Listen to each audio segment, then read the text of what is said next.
Alhamdulillahi Rabbil Alamin. Assalatu wassalamu ala asrafil anbiya'i wal mursalin wa ala alihi wa ashabihi ajma'in. Amma ba'd. Faya ibadallah, usikum wa iyaya bitaqwallah faqad fazal muttaqun. Kama qala Nabi sallallahu alaihi wasallam, ittaqillaha haitsu ma kunta wa atbi'is sayyi'atal hasanata tamhuha wa khaliqin nasa bi khuluqin hasanin. Rawahul Bukhari wa Muslim. Jamaah salat Isya dan juga tarawih yang dirahmati Allah Subhanahu wa taala.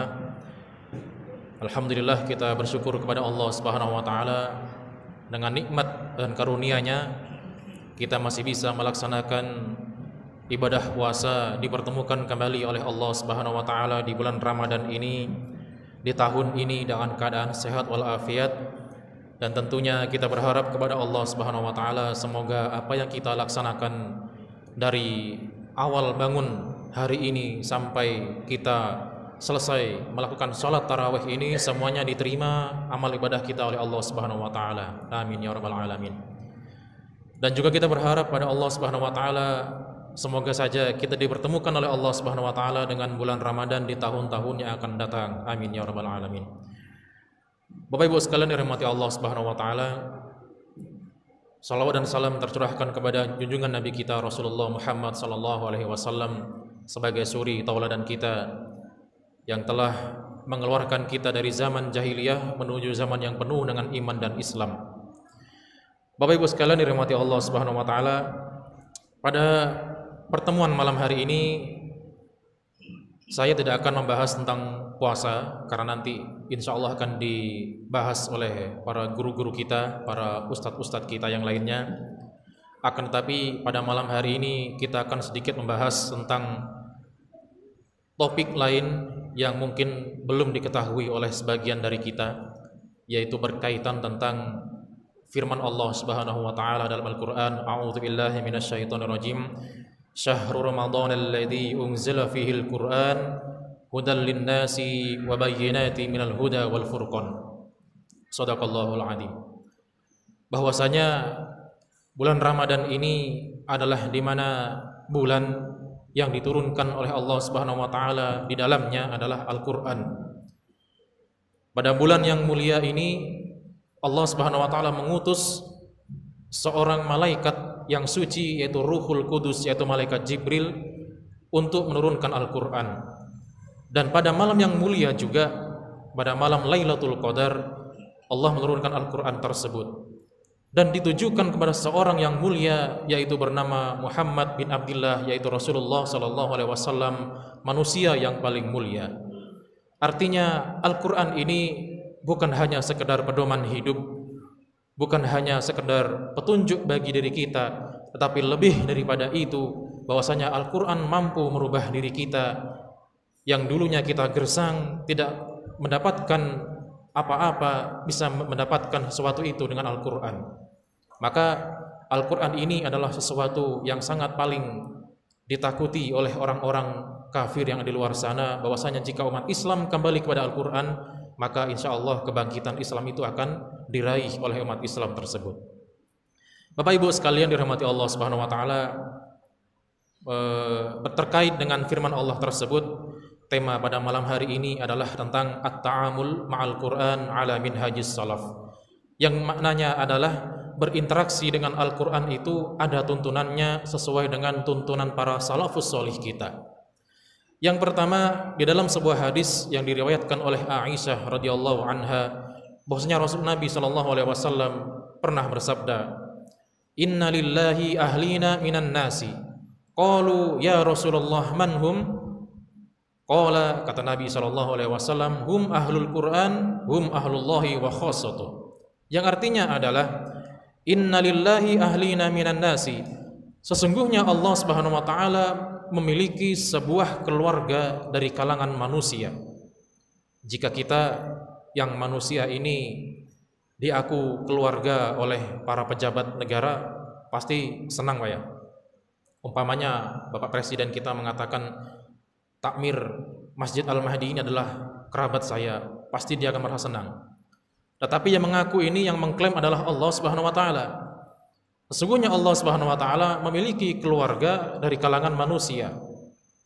Para sahabat bertanya, "Ya Rasulullah, manhum? Siapakah mereka itu wahai Nabi?" Rasulullah sallallahu alaihi wasallam menjawab, "Hum ahlul Quran." Mereka itu semuanya adalah ahli Quran. Hum ahlullahi wa khassatuh, dan mereka itu dipilih oleh Allah Subhanahu wa taala secara khusus. Bapak Ibu sekalian dirahmati Allah Subhanahu wa taala, makanya para ulama-ulama kita menyampaikan interaksi dengan Al-Quran itu bukan hanya dengan membaca, tetapi dengan berbagai cara. Oleh karenanya Imam An-Nawawi menjelaskan ada 3 poin jika dia ingin sukses mendapatkan interaksi dengan Al-Quran. Karena nanti juga ada seorang manusia yang apabila dia berinteraksi dengan Al-Quran tidak mendapatkan pahala, tetapi justru mendapatkan dosa. Ada. Bisa disebutkan di ujung pertemuan ini nanti. Jadi yang pertama disebutkan bahwasanya jika dia ingin mendapatkan sebuah kebaikan dalam Al-Quran dengan 3 cara. Yang pertama adalah dengan cara membacanya. Kata Nabi dalam hadisnya Aisyah radhiyallahu anha, "Alladzi yaqra'ul Qur'ana wa huwa mahirun lahu ma'asal faratil kiramil bararah." Perumpamaan orang yang membaca Al-Quran mahir, artinya lancar membacanya, dari dia akil balik sampai dia wafat meninggal konsisten Pak, istiqomah, sering membaca Al-Quran, lahu ma'asafaratil kiramil bararah, maka kelak dia akan dibangkitkan bersama para malaikat.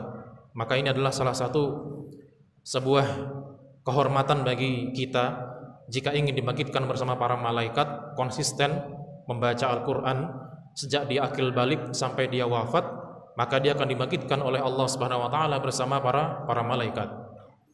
Lalu yang kedua dikatakan bahwasanya man syaghalahul Quran, barang siapa yang sibuk dengan Al-Quran. Ini hadis dari Abu Sa'id Al-Khudri mengatakan bahwasanya Nabi SAW menerima hadis qudsi, yaitu kalamnya dari Allah Subhanahu wa taala, man syaghalahul Quran, barang siapa yang sibuk dengan Al-Quran, artinya menyibukkan dirinya dengan Al-Quran, baik dia mengajarkan TPQ atau TPA, baik dia mengajarkan Al-Quran kepada orang tua untuk mentadaburinya dan juga dengan tafsirnya agar supaya diamalkan, disibukkan dirinya dengan Al-Quran, mengurusi yayasan Al-Quran, entah itu dengan sebuah komunitas yang mengajarkan Al-Quran atau dengan yang lainnya.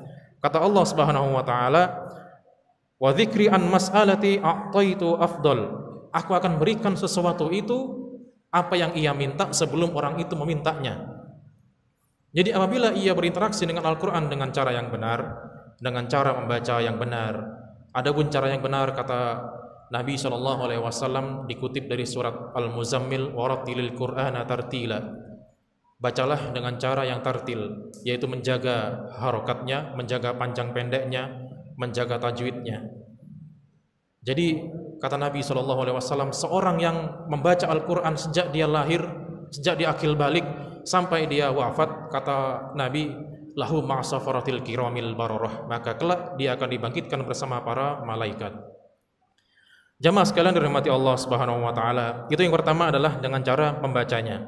Jika cara membaca sudah ia lakukan dan berusaha konsisten dan ia bisa konsisten, tingkatan yang kedua adalah dengan cara menghafalkannya. Jika kita memiliki otak yang mampu menghafal, maka hafalkanlah Al-Quran itu semampu kita. Karena dalam Al-Quran Allah Subhanahu wa taala menjelaskan dalam surah Al-Qamar, walaqad yassarnal Qur'ana lidzikri fahal mim muddakir. Sungguh telah kami berikan kemudahan kepada Al-Quran itu untuk lidzikri, untuk diingat. Fahal mim muddakir. Sekarang Allah Subhanahu wa taala tatkala memberikan rahasianya, fahal mim muddakir, lalu siapa sekarang yang ingin menghafalkan? Akan aku mudahkan, kata Allah Subhanahu wa taala. Bapak Ibu sekalian, jika kita memiliki sebuah handphone, di sana ada sebuah namanya RAM atau micro SD. Dan kita bisa mengetahui itu berapa kapasitasnya. Ada yang 16 GB, ada yang bahkan 32 GB dan seterusnya. Tetapi pada suatu hari, seorang dokter saraf yang bernama Karim Siglal, beliau mengadakan sebuah riset, penelitian. Apa yang diteliti? Tentang otak manusia. Berapa kapasitas otak manusia? Mungkin kalau kita mengetahui hard disk sekarang yang berkapasitas 500 GB, dan seterusnya. Dokter ini meneliti berapa kira-kira memori otak manusia itu. Kok bisa sampai dia penasaran dengan keadaan para sahabat-sahabat terdahulu, Ahmad bin Hambal yang mereka hafal hampir 100.000 hadis lebih. Itu bagaimana cara menghafalnya? Berapa kapasitas otak manusia yang sebenarnya? Setelah diteliti oleh dokter tersebut, yang mendapatkan sebuah hasil yang sangat luar biasa. Ternyata otak manusia itu berjumlah 10 juta gigabyte. Dan itu dijelaskan dalam hasil penelitiannya. Dan ketika dia menjelaskan hasil tersebut, dia merasa zalim atas dirinya sendiri. Kenapa? Karena begitu banyak nikmat yang diberikan oleh Allah Subhanahu wa taala, tetapi dia tidak mengetahui. Jika dia cerita satu saja organ tubuh manusia, yaitu otak, berjumlah 10 juta gigabyte, maka hal ini perlu kita syukuri. Bahkan di akhir penjelasannya dia mengatakan bahwasanya merugilah seorang manusia memiliki otak yang normal 10 juta gigabyte dia miliki, tetapi dia tidak pernah menghafalkan Al-Quran atau bahkan hadis. Maka ini adalah salah satu mengapa kalau Rasulullah SAW itu menjelaskan balasan anak-anak kita yang telah menghafalkan Al-Quran kelak di akhirat akan diberikan mahkota yang terangnya lebih terang dari sinar matahari, dan juga jubah kehormatan untuk orang tuanya yang sinarnya pun juga lebih terang dari sinar matahari, karena lelahnya dulu anaknya ketika di dunia menghafalkan Al-Quran. Oleh karenanya Bapak Ibu sekalian dirahmati Allah Subhanahu wa taala, jika kita miliki anak, saudara atau bahkan cucu yang sudah masuk dalam sebuah pendidikan penghafal Al-Quran, maka tolong doakan atau minimal kita dukung dia. Kita dukung dia, kita doakan akan menjadi anak yang soleh, karena kelak ketika di akhirat seorang menghafal Quran akan memberikan syafaat kepada orang-orang terdekatnya. Itu adalah cara yang kedua, bagaimana interaksi dengan Al-Quran dengan cara yang benar. Dan yang terakhir adalah dengan mentadaburi. Setelah kita mengetahui ayat-ayat Al-Quran, setelah kita pelajarinya, kita membaca maknanya, atau bahkan kita menghafalkannya, maka yang terakhir adalah mentadaburi lalu mengamalkannya. Ini adalah tingkatan akhir yang disebutkan oleh Imam An-Nawawi bahwasanya untuk bisa at-ta'amul ma'al Quran ala minhajis salaf, sesuai dengan tuntunan para salafus saleh kita, interaksi untuk mendapatkan keberkahan, maka lakukanlah 3 hal tersebut. Dan yang terakhir adalah ada di antara manusia yang tatkala dia berinteraksi dengan Al-Quran, dia keliru, bahkan dia mendapatkan sebuah dosa. Contohnya Bapak Ibu sekalian, ini adalah kisah dari seorang paranormal, dukun kalau istilah kita, yang sudah taubat. Beliau menjelaskan bahwasanya ada di sana itu sebuah pelajaran-pelajaran atau mantra-mantra yang dia itu mendapatkannya dengan Al-Quran. Sebagai contoh, ilmu kekebalan atau sebuah kanuragan tertentu itu bisa dibaca dengan ayat kursi, tetapi ayat kursinya dibalik dari bawah ke atas, dibaca dari bawah ke atas. Itu bisa mendapatkan sebuah ilmu-ilmu tertentu. Nah, ini adalah salah satu yang dilarang oleh para ulama-ulama kita, bahwasanya jika ingin mendapatkan sebuah sesuatu yang negatif dari dirimu, maka bisa dikatakan dengan ikhtilafus syariah, menyelisihi sebuah syariat Islam. Sebagai contoh yang kedua, kita bisa mengenal dulu ada namanya Bapak Sumanto. Ada yang kenal Pak? Masih ingat? Sumanto. Beliau datang ke sebuah makam, membuka makam tersebut, kemudian mengambil atau mengiris satu buah daging dari jasad tersebut, dimasukkan ke dalam tangannya sini, Pak, dalam rangka untuk mendapatkan sebuah kesaktian tertentu. Nah, ini dilarang oleh Islam. Kenapa? Karena berlawanan dengan syariat Islam. Ketika seorang itu masuk ke sebuah makam kuburan, maka diperintahkan adalah mengingat kematian, mendoakan si ahli kubur, dan lain sebagainya. Tetapi jika dia melakukan hal yang terbalik dengan apa yang ditujukan oleh Rasulullah SAW dalam berziarah, maka dia akan mendapatkan apa yang dia inginkan pula, mendapatkan sebuah ilmu-ilmu yang tidak tertentu, yang dilarang oleh Islam. Bapak Ibu sekalian dirahmati Allah Subhanahu wa taala. Kemudian yang kedua, dengan cara bertanajus. Jika kita belajar sebuah ilmu ruqyah yang syar'iyah terutama, bukan yang syir'iyah, karena ruqyah dibagi menjadi 2, yang syar'iyah sesuai dengan tuntunan Nabi, tetapi yang syir'iyah ini dengan sebuah mantra-mantra yang tidak ada dalam Al-Quran dan Al-Hadis. Terutama dalam ilmu ruqyah, di sana disebutkan ada sebuah namanya tanajjus. Masih dalam sebuah kisah yang dilakukan oleh seorang mantan kepala daerah yang ada di Jawa Tengah sana, Bapak Ibu. Ketika dulu kami masih di pesantren, dia datang ke sebuah pesantren tersebut menceritakan, ternyata dua orang ini salah satunya melakukan sesuatu yang dilarang oleh Islam. Tatkala ia ingin menjadi sebuah yang ingin menerima sebuah jabatan dari negara ini, dia melakukan sebuah praktek yang dilarang oleh Islam. Salah satunya adalah dengan bertanajus. Apa itu bertanajus? Yaitu bertanajus itu adalah bernajis-najis ria. Jika kita diperintahkan oleh Allah Subhanahu wa taala untuk berwudu, kemudian mandi janabat, khasiatnya atau fadilahnya adalah untuk menghilangkan hadas besar dan hadas kecil, tetapi ini dia bertanajus, bernajis-najis ria, yang artinya pada suatu hari ketika sebelum pemilihan untuk mendapatkan sebuah jabatan ini, dia menampung, mohon maaf, air seninya di dalam sebuah jirigen besar, Pak. Ketika sudah malam-malam tertentu, dia tuangkan ke ember, lalu dia mandi dengan air seninya tersebut. Tujuannya adalah supaya dimenangkan ketika pemilihan untuk pemilu tersebut. Nah, ini efeknya ketika masa tua, dan itu pun terjadi ketika 20 sampai 40 tahun yang lalu. Ketika masa tuanya dia merasakan efeknya. Ternyata yang datang itu bukan dari pertolongan dari Allah Subhanahu wa taala, tetapi mengundang makhluk yang lain. Bisa jin, bisa setan, atau bahkan yang lainnya. Inilah tatkala kita tidak mengetahui bahwasanya at-ta'amul ma'al Qur'an, berinteraksi dengan Al-Quran itu ada ilmunya, bukan serta-merta membaca Al-Quran dari belakang ke depan, mengamalkan hal-hal tertentu lalu dia mendapatkan apa yang dia inginkan.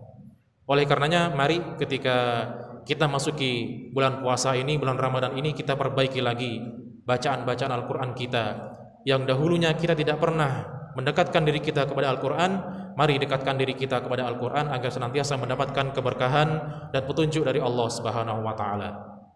Bapak Ibu sekalian dirahmati Allah Subhanahu wa taala, mungkin sedikit itu yang dapat kami sampaikan pada kesempatan malam ini. Insyaallah kita lanjutkan setelah ini salat tarawih dan juga salat witir. Saya akhiri, subhanakallahumma bihamdika asyhadu an la ilaha illa anta astaghfiruka wa atubu ilaik. Wassalamualaikum warahmatullahi wabarakatuh.